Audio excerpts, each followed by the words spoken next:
でしょ。うっとりします。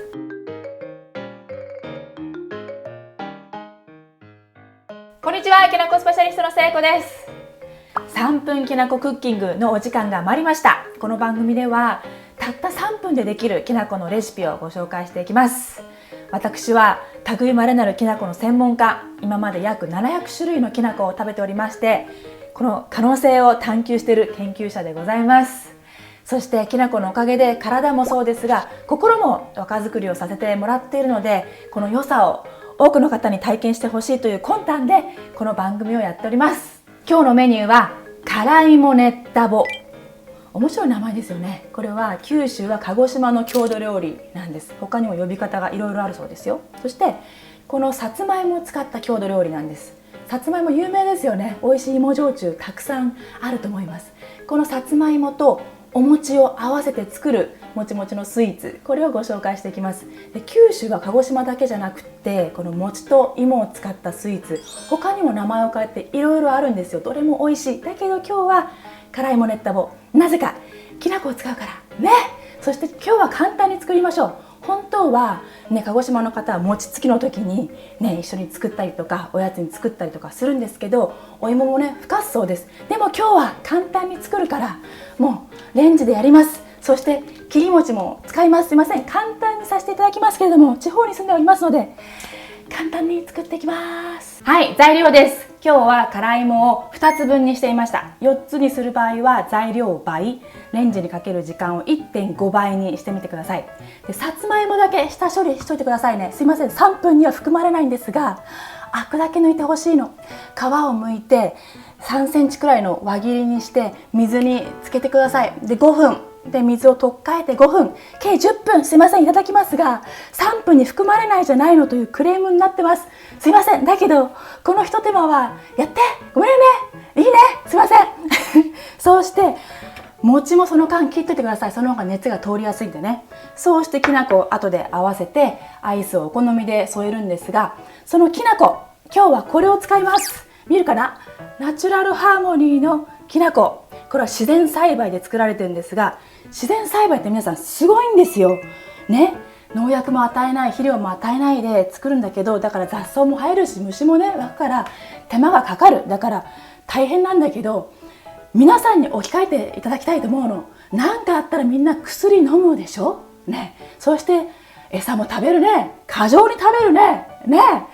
そんなことなく育つ大豆、ものすごく強いわけですよ。パワーがある。それをいって粉にしたきな粉を私は今日はこれからいただきます。よかったらご一緒しませんかということで作っていきます。はい、作ります。さっきのさつまいもの水を切ってラップをふわっとかけてレンジにかけます。本当は蒸すんだよね、鹿児島の皆さん。ごめんなさい、楽して。600ワットで2分ほど温めます。きました。泡立て器や棒で潰して細かくします。そしたら砂糖とお塩を入れて混ぜます。砂糖を入れるとお餅が後々硬くなりづらくなります。結構細かくした方が後で楽です。餅はこのまま入れます。そしてラップをのせて600ワットで1分レンジアップします。水を濡らしたヘラで混ぜます。よーく混ぜる。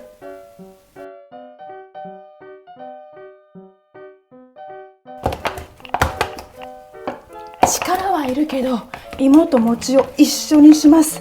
もう餅と芋の境はないです。もうわかるでしょう。このレモンイエローの餅、これは芋なんでしょうか、餅なんでしょうか。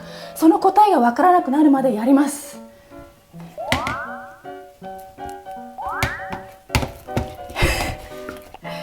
どういうコメントかな、それは。手に水をつけて芋を2等分します。水につけて丸めるととっても綺麗でしょ。うっとりします。お気をつけください。うっとり。はい、そしたらもう分かりますね。餅と芋を自然栽培の大豆をいった粉とご対面させます。はじめまして、ありがとうございます。綺麗ですね。このまだらになっているところも芸術ではございませんか。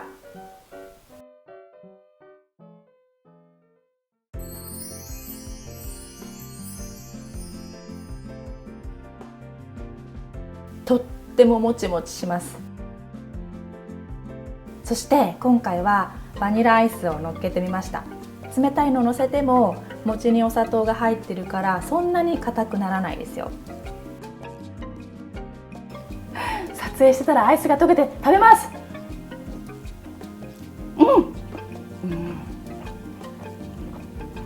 もちもちと、ホクホクときな粉の風味、本当に日本人に生まれてよかった。